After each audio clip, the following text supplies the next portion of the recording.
कि मैं प्रधानमंत्री को मैं ये शराब, मैं अपना मुंह से मैं शराब दे रही हूँ, हृदय से आत्मा से रोते हुए उनको मैं शराब दे रही हूँ।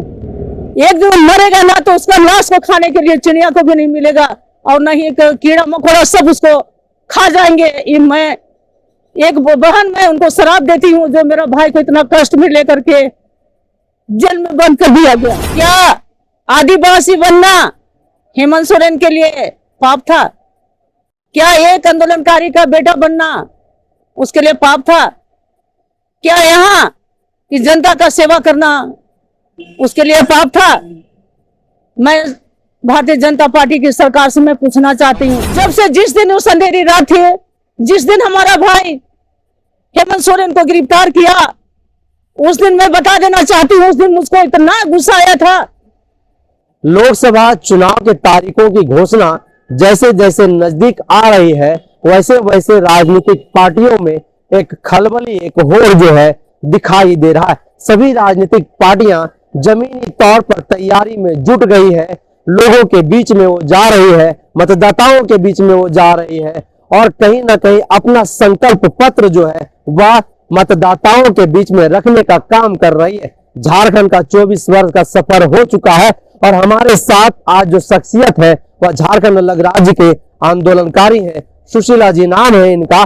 24 वर्ष के सफर में क्या कुछ झारखंड ने खोया है, क्या कुछ पाया है, 24 साल के झारखंड को किस तरीके से देखते हैं और वर्तमान में झारखंड के पूर्व मुख्यमंत्री हेमंत सोरेन की गिरफ्तारी पर इनकी क्या प्रतिक्रिया होगी, क्योंकि झारखंड को बनाने में एक महत्वपूर्ण भूमिका इनका रहा है और 24 वर्ष के झारखंड को भी इन्होंने देखा है, झारखंड को सींचा है। दीदी, सबसे पहले तो झारखंडी क्रांतिकारी जोहार रहेगा आपको। मैं आपका चैनल के माध्यम से मैं आपको जोहार करती हूँ और आपका जितने भी इसमें हैं सबों को मेरा झारखंडी जोहार। झारखंड के 24 वर्ष के सफर को किस तरह से आप देखते हैं? झारखंड अलग राज्य की आंदोलनकारी रही हैं हम और काफी लंबा समय आंदोलन में आपने बिताया। कई बार पुलिस की लाठियों का भी आपको सामना करना पड़ा, कई प्रकार की प्रताड़ना भी आपको झेलना पड़ा, सहना पड़ा। उसके बाद झारखंड राज्य जो है झारखंड वासियों को मिला। 24 वर्ष का सफर हो चुका है। इस 24 वर्ष की झारखंड को आप किस तरीके से देखते हैं? क्या आपकी परिकल्पनाओं का, आपके सपनों का झारखंड 24 वर्ष में बन पाया है? सबसे पहली बात तो मैं कहना चाहूंगी, जब हम लोग का झारखंड अलग राज्य बना तो ये पूंजीपतियों का हाथ में ये राज को मिला और ऐसे समय में इस राज्य का स्थापना हुआ रात के 12 बजे और भी अमावस्या के समय में, रात के अंधेरा में यहाँ पे जो प्रथम मुख्यमंत्री जो बने बाबूलाल मरांडी जी, वे रात में अंधेरा में उन्होंने शपथ लिया और इसी कारण इस झारखंड 24 साल गुजर गए हैं, लेकिन वही अंधेरा में आज भी हम लोग डूबे हुए हैं।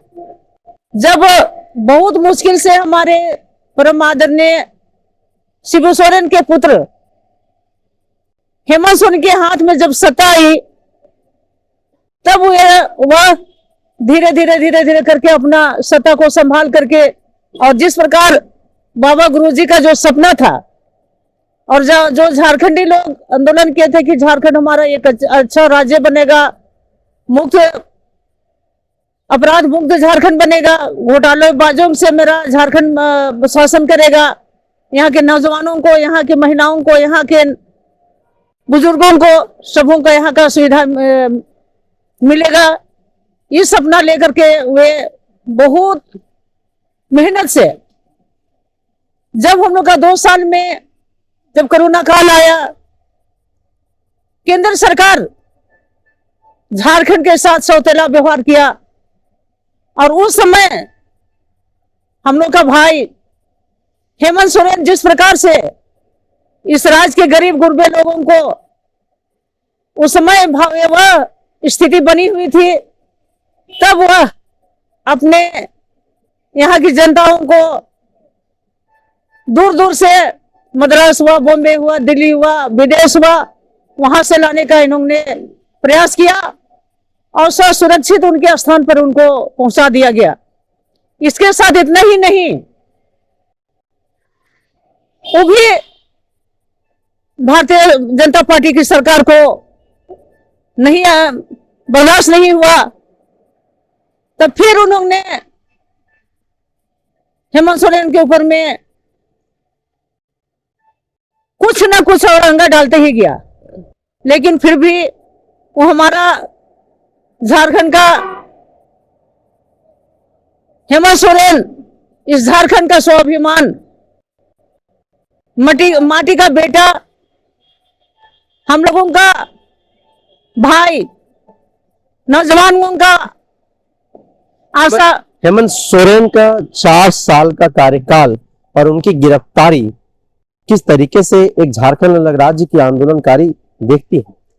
वही मैं आपको आपके चैनल के माध्यम से मैं बताना चाह रही थी कि 4 साल का कार्यकाल में 2 साल तो हम लोग का कोरोना काल में बीत गया। उसके बाद में जो 2 साल हम लोग का बचा, 2 साल में बहुत सुचारू ढंग से इस राज्य को संवारने के लिए उन्होंने प्रयास किया, जिसको भारतीय जनता पार्टी यानी मोदी सरकार को रास नहीं आया। वह ईडी के कभी तो जमीन का घोटाला बोल करके, कभी और कुछ बहाना करके, इसको जब से इनकी सरकार बनी तब से उसको कुछ ना कुछ अंकुश लगाते ही रहा। लेकिन क्योंकि वह एक आंदोलनकारी का बेटा था, उसे राज का शेर था, इस राज का राजा था, वह कभी भी नहीं घबराया और हर संकट को, हर दुख को पार करते हुए यहाँ की जनता के लिए, यहाँ के नौजवानों के लिए, यहाँ की महिलाओं के लिए, यहाँ की विधवाओं के लिए, यहाँ के वृद्धाओं के लिए और जो भी पढ़ने लिखने के लिए यहाँ के स्टूडेंटों के लिए, जो उन्होंने धीरे धीरे करके अपना पूरा क्षेत्र में जहाँ कोई आने जाने वाला नहीं होता था, वहां ऐसा योजना बनाया जो कि हर सरकार आपके द्वार के नाम पर जितना भी जो जरूरतमंद पंचायत स्तर पर हुआ, वार्ड स्तर पर हुआ, वे विकास कार्यों को पहुंचाने का उन्होंने बहुत सुचारू ढंग से प्रयास किया। तब भी देखा कि इसमें भी अब हम लोग कुछ नहीं कर पाए। तब बीजेपी सरकार एक षड्यंत्र रचने लगा और षड्यंत्र रचने के माध्यम से 8 एकड़ जमीन के बारे में इनको आरोपी बनाया। वो 8 एकड़ जमीन को मैं बता देना चाहती हूँ कि हम लोग का एसटी में उस जमीन का हस्तांतरण कभी नहीं होता है, कभी रजिस्ट्री भी नहीं होता है, ना किसी के नाम पर उसको हस्तांतरित किया जाता है। लेकिन ऐसे जगह पर इतने सीधे साधे, इतने सबों के चहेता, इस राज का शान बान को इन्होंने बदनाम करके एक साजिश के तहत इसको जेल में डालने का प्रयास किया। वो भी इतना भी नहीं, आज तक इतिहास में कहीं नहीं रहा कि मुख्यमंत्री रहते राजभवन में किसी भी मुख्यमंत्री का अरेस्टिंग होगा। लेकिन यहाँ भारतीय जनता पार्टी अपना जो मन में चाह रहा है वही अपना कर रहा है और मुख्यमंत्री रहते इसको अरेस्ट कर दिया गया, जब तक कि उस सत्ता में नहीं, किसी को सत्ता अपना नहीं दिया था। और ऐसी स्थिति में 24 घंटा यहाँ की जनता बेसहारा बन करके यहाँ पर देख रहे थे, राजभवन की ओर देख रहे थे। लेकिन यहाँ का राज्यपाल को भी कुछ नहीं हुआ। तब उन्होंने फिर एक कदम उठाया, फिर जा करके अपने हाथ से राज्यपाल को चिट्ठी दे करके इस्तीफा देते हैं और वही राज्यपाल के सामने भी इसका अरेस्टिंग होता है, जो हम लोग के लिए उस दिन को हम लोग काली रात के नाम से जानते हैं। सुशीला एक्का का वह सफर जब झारखंड अलग राज्य लड़ाई लड़ रहा था, उस वक्त सुशीला एक्का का उस आंदोलन में कुछ हिस्सा बनना और कई यातनाएं जो है सुशीला एक्का को झेलनी पड़ी, कितना पीड़ा, कितना दर्द जो है उनको सहना पड़ा, कई बार पुलिस की लाठियों का भी उनको सामना करना पड़ा। उसके बाद झारखंड का 24 वर्ष का सफर, क्या सुशीला एक्का का कभी यह सपना रहा कि जिस राज्य को अलग करने के लिए मैंने उस उम्र को लगा दिया जब लोग अपने बच्चों की भविष्य बनाने में, संवारने में लगा देते हैं, विधायक बनने का, सांसद बनने का, ऐसा कभी सपना रहा? अगर वह सपना था तो क्या इस 24 वर्ष के सफर में वह सपना पूरा हो पाया? इस सपना था कि मैं भी राजनीति करूंगी, क्योंकि हमारे परम आदरणीय शिबू सोरेन जी अपने बच्चों को छोड़ करके आंदोलन में जाते थे, कहाँ उनके लिए रात होती थी, कहाँ खाना खाते थे। तो हम लोग भी बाबा का साथ देने के लिए मैं भी आगे आई, और उस समय मेरा भरा जवानी था, तो फिर भी मैं अपने बच्चों को छोड़ करके मैं अपनी माँ का गोद में बोतल का दूध दे करके मैं आंदोलन में दौड़ जाती थी। और इतना प्रताड़ित मुझको किया जाता था जो कहने लायक नहीं है। हमारे ऊपर में 302, 307 एक्सप्लोसिव देशद्रोही का केस तक लगा करके ये लोग हमको जेल भेजने का काम किया, और मैं फिर भी आज तक हमको कुछ भी हासिल नहीं हुआ। मेरा इस सपना था कि मैं भी एक दिन विधायक बनूंगी, मंत्री बनूंगी, तो अपना राज का विकास करूंगी, अपने क्षेत्र के लोगों को दबे कुचले हुए लोगों को मैं आगे करूंगी, यही मेरा सोच था। और मैं एक आर्मी मैन की पत्नी होने के नाते मैं उनके साथ में देश में घूमने के लिए मुझको मौका मिला था।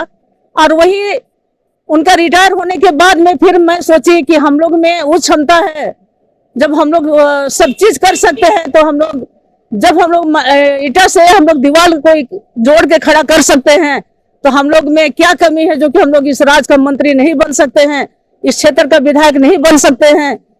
ऐसा क्या ही था बोल के मैं पूरे क्षेत्र में तन मन धन लगा करके मैं राजनीतिक में आगे आई, ताकि एक दिन हम लोग का झारखंडियों का भविष्य उज्जवल होगा, यहाँ का नौजवानों को शिक्षा मिलेगा, यहाँ के नौजवानों को नौकरी मिलेगी, यहाँ की विधवाओं को उनका सम्मान मिलेगा। यही हम लोगों की सोच लेकर मैं आगे आई थी। और अभी भी वो हौसला, जब से जिस दिन वो अंधेरी रात थी, जिस दिन हमारा भाई हेमंत सोरेन को गिरफ्तार किया, उस दिन मैं बता देना चाहती हूँ, उस दिन मुझको इतना गुस्सा आया था कि मैं प्रधानमंत्री को मैं अपना मुंह से मैं शराब दे रही हूँ, हृदय से आत्मा से रोते हुए उनको मैं शराब दे रही हूँ। एक दिन मरेगा ना तो उसका लाश को खाने के लिए चिड़िया को भी नहीं मिलेगा, और न ही कीड़ा मकोड़ा सब उसको खा जाएंगे। मैं एक बहन मैं उनको शराब देती हूँ, जो मेरा भाई को इतना कष्ट में लेकर के जेल में बंद कर दिया गया। जिन षड्यंत्रकारियों की बात आप कर रहे हैं, उन्होंने तो हेमंत सोरेन को जेल में भेज दिया, आपके भाई को जेल में भेज दिया, लेकिन अब आपकी भौजाई कल्पना सोरेन राजनीतिक मैदान में आ चुकी है। अब इसको आप लोग किस तरीके से देखते हैं और कितनी मजबूती के साथ आप लोग कल्पना सोरेन के साथ कदम ताल करेंगे? मैं बताना चाहती हूं कि जिस प्रकार हेमंत सोरेन हम लोगों का स्वाभिमान अभिमान बन करके इस राज्य का मुख्यमंत्री बने, और मैं बता देना चाहती हूं कि उसी प्रकार जिस प्रकार आज मेरा भाई के लिए मैं तड़प रही हूं और दुखी हो रही हूं, वो भी उनकी धर्मपत्नी है, उनका भी दिल रो रहा है कि अभी लोग चुनाव के क्षेत्र में चुनाव लड़ने के लिए सब बिगुल फूंक रहा है, और इस परिस्थिति में उसका हस्बैंड जेल में बंद है। मैं बता देना चाहती हूं, क्या आदिवासी बनना हेमंत सोरेन के लिए पाप था? क्या एक आंदोलनकारी का बेटा बनना उसके लिए पाप था? क्या यहाँ की जनता का सेवा करना उसके लिए पाप था? मैं भारतीय जनता पार्टी की सरकार से मैं पूछना चाहती हूँ, और आज मैं कल्पना सोरेन को इस नजरिया से देख रही हूँ, जिस प्रकार हेमंत सोरेन कल के दिन झारखंड का अभिमान स्वाभिमान था, आज उसका भार अपने कंधे पर उठा ली है कल्पना सोरेन, और आज वो भी हम लोगों के लिए एक अभिमान स्वाभिमान बन करके मैदान में दौड़ पड़ी है। इसलिए कि सभी कुछ जानते हैं, जब जब देश में, राज्य में, दुनिया में जब पाप का घड़ा भर जाता है, तो एक लक्ष्मीबाई बन करके अपना राज को बचाने के लिए, अपना परिवार को बचाने के लिए दौड़ जाते हैं। उसी प्रकार कल्पना सोरेन आज अपना स्वाभिमान को बचाने के लिए, अपना पति का जो फर्ज था उसको निभाने के लिए, अपने झारखंड की 3 करोड़ जनता का स्वाभिमान के लिए जो सही टाइम पर मैदान में जो उतरी है, हमको लगता है, पूरे झारखंडियों को लगता है कि इस बार कल्पना सोरेन के उतरने से भारतीय जनता पार्टी का सुपड़ा साफ होने वाला है। और कल्पना सोरेन का जो आह लग रही है ना, तो कभी भी वो लोग यहाँ पर कामयाब नहीं हो सकते हैं, क्योंकि झारखंड शहीदों का खून से सिंचा हुआ राज्य है। हमेशा झारखंड में जब जब कुछ ना कुछ आया है, तब तब यहाँ के लोग शहीदों का राज है ही। इसलिए राष्ट्रीय पार्टी यहाँ पर शासन नहीं कर सकता है। और जो भी है, जैसे भी है, हम लोगों का, सभी महिलाओं का, माताओं का, भाई बहनों का, बुजुर्गों का कल्पना सोरेन के ऊपर आशीर्वाद है। इसीलिए कल्पना सोरेन को हम लोग वही स्वाभिमान और अभिमान के नजरों से हम लोग देख रहे हैं। तो यह बिलखती हुई एक बहन की वेदना है, दर्द है, जो अपने भाई के वियोग में पिछले 30 दिनों से लगातार आंदोलन कर रही है और रिहाई की मांग कर रही है। साथ ही ईडी से प्रमाण मांग रही है कि हमारा भाई हेमंत को किस आरोप में जो है आप लोगों ने जेल के भीतर भेजा है। और सीधे तौर पर देश के प्रधानमंत्री नरेंद्र मोदी को इन्होंने नम आंखों से जो है आक्रोशित होकर के श्राप भी दे दिया कि एक वृद्ध महिला का यह श्राप है कि जब देश के प्रधानमंत्री नरेंद्र मोदी की मृत्यु होगी तो ऐसे जगह पर होगी जहां पर ढूंढने से भी लोगों को नहीं मिलेगा और कीड़े मकोड़े ही उन्हें खाएंगे। भविष्य में क्या कुछ होगा यह तो भविष्य के गर्भ में है, लेकिन लगातार जिस तरह से झारखंड की महिलाएं आक्रोशित होकर के, आदिवासी महिलाएं आक्रोशित होकर के भाजपा के खिलाफ में हुंकार भर रही है, कहीं ना कहीं भाजपा के लिए चिंता का सबब है। और भाजपा इससे कैसे लड़ेगी यह तो भाजपा ही बता पाएगी। लगातार ऐसे अन्य खबरों से हम आपको अवगत कराते रहेंगे। तब तक बने रहे द जनसभा के साथ। जोहार।